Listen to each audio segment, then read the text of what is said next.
Hello everyone, whether you are a new or an experienced player in anime adventures, I've noticed that a lot of you are making some common mistakes that can be easily avoided. Fixing those mistakes can make a huge difference in your grind and help you progress faster. Now, trust me when I say this, you're probably making at least one of the mistakes that I'm about to cover in this video, but don't worry because I'll show you exactly how to fix them. Oh, and before we dive in, I'm hosting a giveaway to enter. All you have to do is comment how many mistakes that you made that are mentioned in this video and include your Roblox username. I will be picking a winner and I will announce it in a future video. The winner will get a free VIP Game Pass in Anime Adventures, and don't worry, even if you have the Game Pass already, you can trade it for something else, so it's a win-win. And yeah, just make sure you're subscribed or I'll have to pick someone else. So if you're participating in the giveaway or not, make sure to hit that subscribe button. And yeah, let's get started.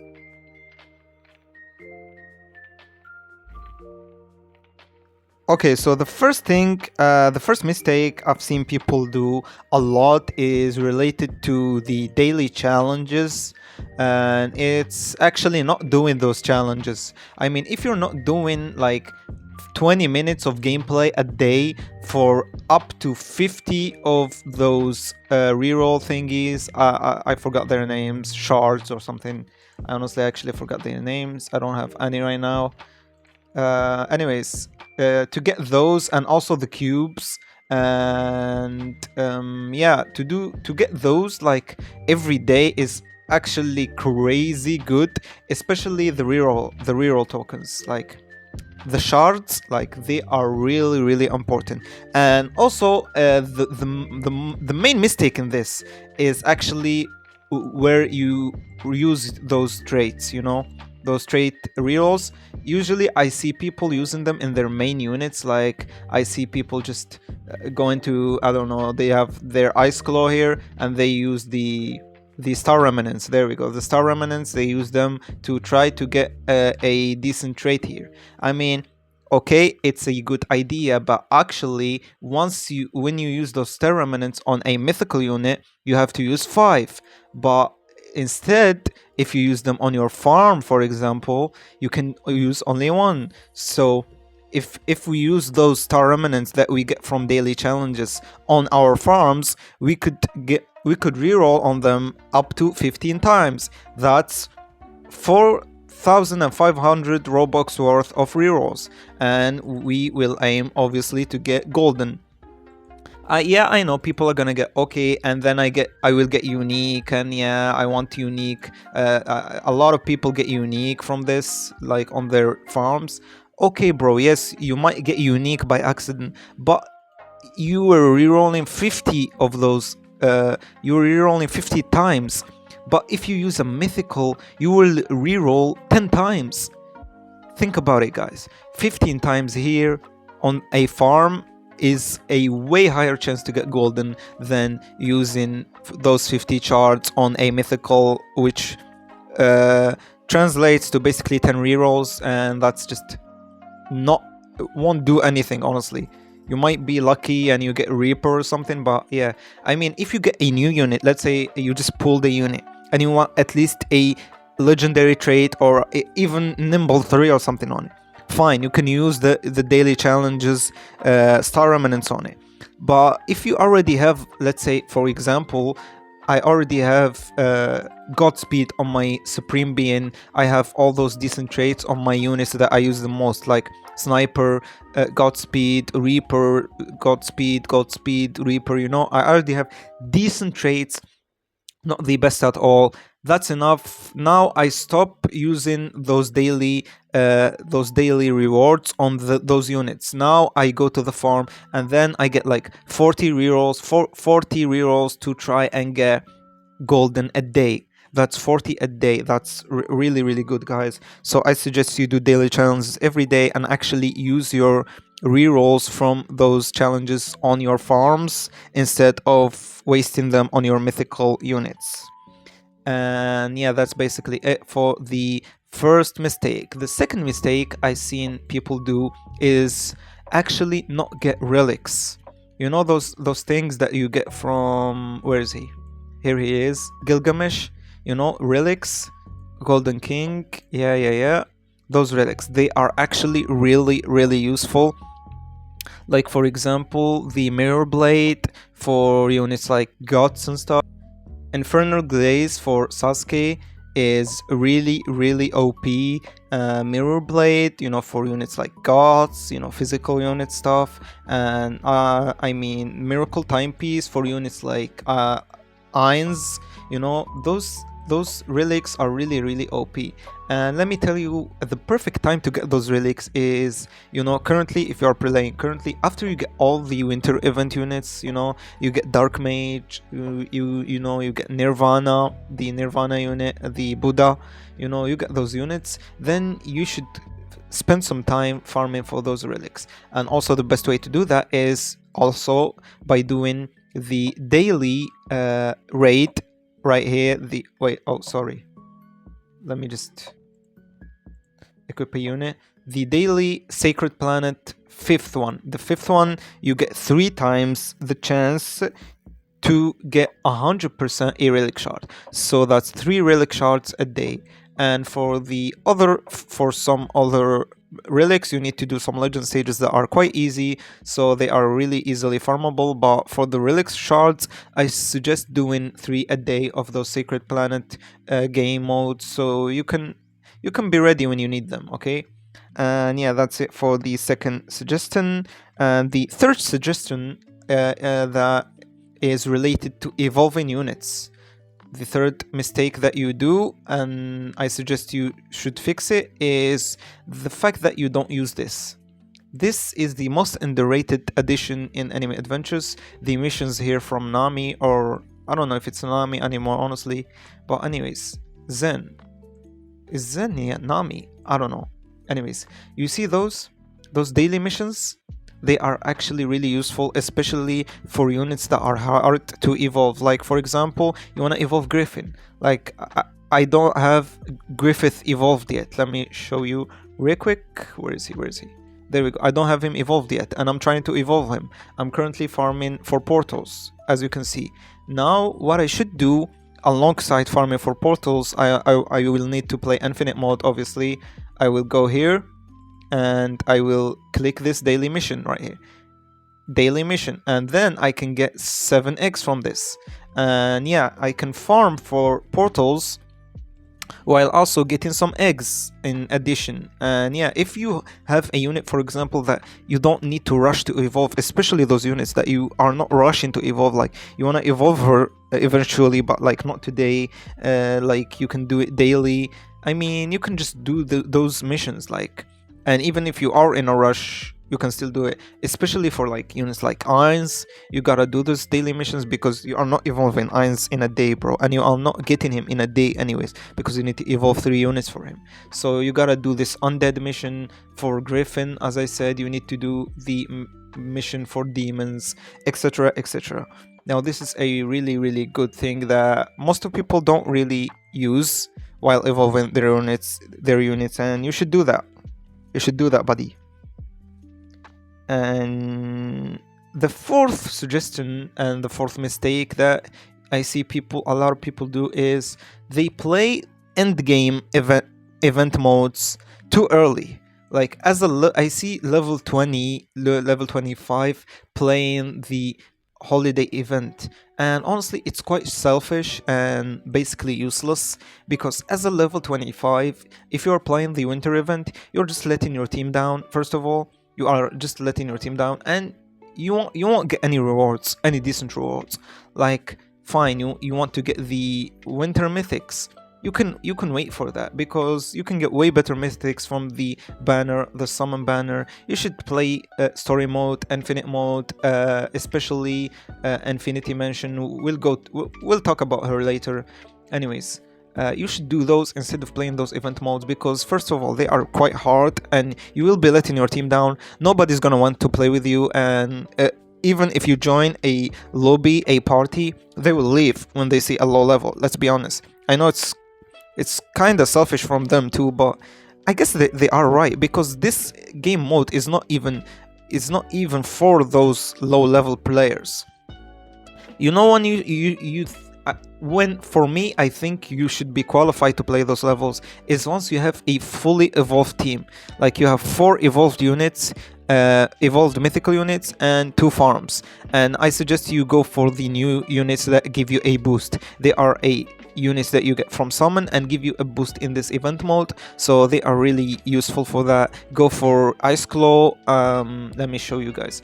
We got Ice Claw here, Ice Claw, Honey, Ice Claw, Honey, and Dreamer, and also the other guy. I forgot about him, honestly. Let me just... Yeah, Ghost Coon also. Also, Ghost Coon is pretty good.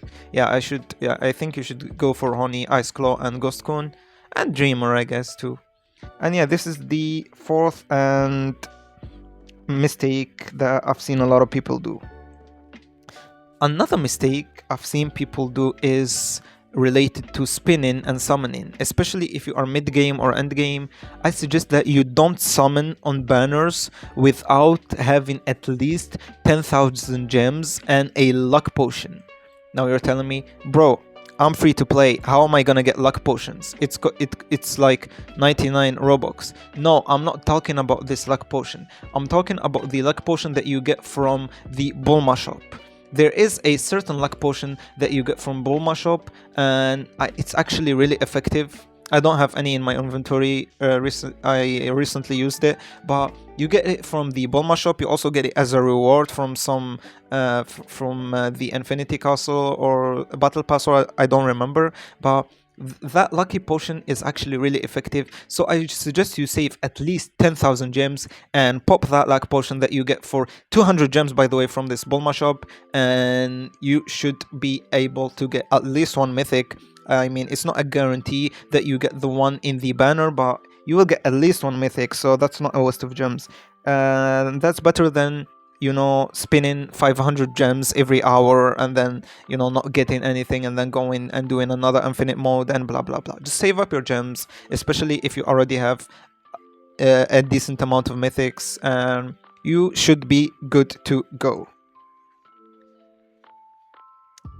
And yeah, that mistake also leads us to another mistake, and the other mistake is that you should always check the Bulma shop. I see a lot of people not checking this shop that comes every hour, and yeah, just ignoring what you get here, and it's quite, you know, you can get a decent amount of these. Like for example, the lucky potion, it's really, you know, 200 gems for a lucky potion that actually is effective. If you've seen the Noob to Pro series that I posted in this channel, you will realize how effective it is.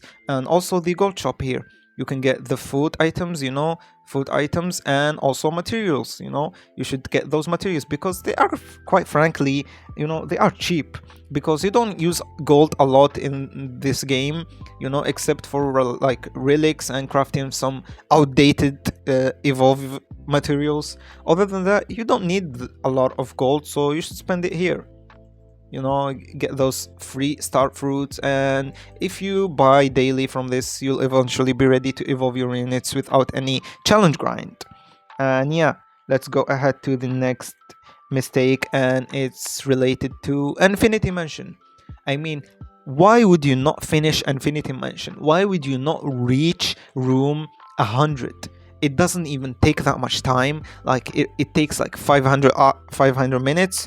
Okay, now you got like a month to do that. 500 minutes a month, bro. You got a month, bro, to do less than 10 hours grind. We know how grindy Anime Adventures is. This is not the most grindy thing ever. Like, I've been doing this, like, not to reach room 100. I've been doing this to farm gems, and I'm already at like room 73. I'll need like a couple more to get the puppet star. And yes, you get a free mythic from this, and it's, I mean, it's not going to be a crazy mythic, but it will have some trade value. It will have like a decent cosmetic, you know. And you also get a lot of gems from this. You will get like 15k gems if you reach room 100, and you get some additions like summon tickets, star remnants, start cubes, star remnants, and perfect start cubes. Yes, the rewards are not that crazy because it's Anime Adventures, and I thought they will increase the rewards after the re-release, but they didn't. And I mean, we can cope. It's something at least. And another mistake that I've seen people do is actually related to the takedowns. Let me just go into a map real quick and let me show you how to farm takedowns properly. Like for example, right here, I got my bubble gum here. Boo, he got 0 takedowns. Let me show you how to actually farm for takedowns the best way. You are gonna need to get some, your best DPS units. I'm gonna, get cream. Why not? What else? What else? I'm gonna get ice claw. There we go. And the farms also. Where is my other farm? Okay, I'm blind. Anyways, you are gonna need your unit that you need to farm takedowns on, and your best DPS units, I guess, and also the farms. And you have to go to Walled City Infinite Mode. Here you go, Walled City. Now the Walled City is the best one for farming takedowns. Play here and start.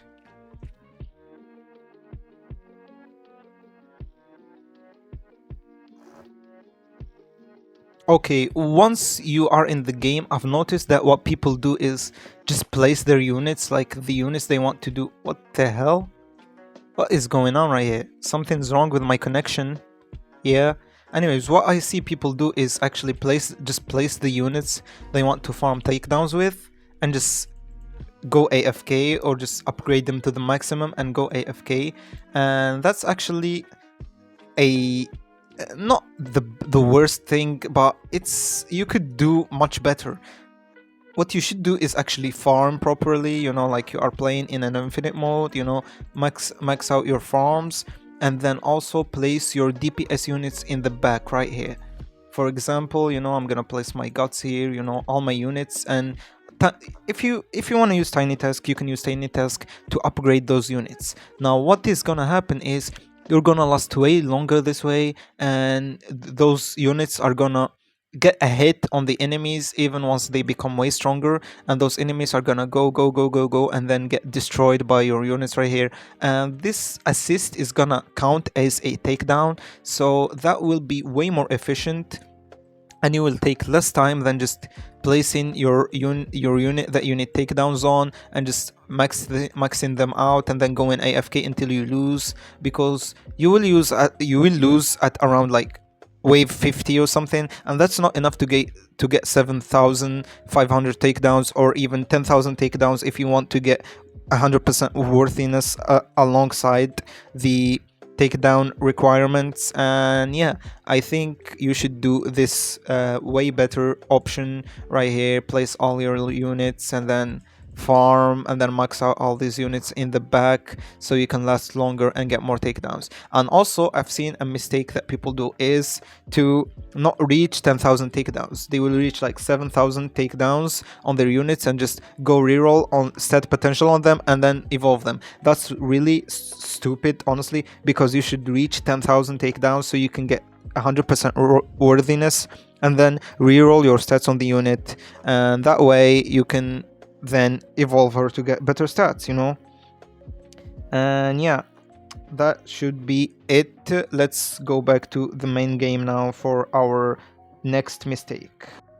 And last but not least, for the last mistake, honestly, even I am doing this mistake currently, and it's actually mostly for free-to-play players, and even new pay-to-win players can learn from this. And it's actually not having a full support team available that you can equip. I'm talking like Griffin evolved, Erwin with infinite buff, and Winda with infinite buff, even Poochie, or those support units, Homura if you have her. You should have this full support team. I mean, you are probably questioning, what do you mean? How is that a mistake not having a full support team available? Well, if you are a free-to-play player or you just don't have any uniques and you want to play in the event with players with really good teams, players that can carry you in the hardest possible outcome in the infinite frozen abyss mode, or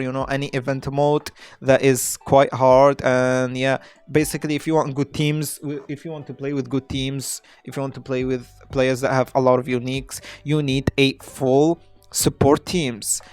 a full support team. It's free. You don't need any crazy traits for it. Traits, all you need is a evolved Griffith, infinite buff Wenda, infinite buff Erwin, and another support like, for example, Homura or Kisuke, or whatever that first secret guy is that lowers your SPA and range. And you also, I mean, Pucci is also an option.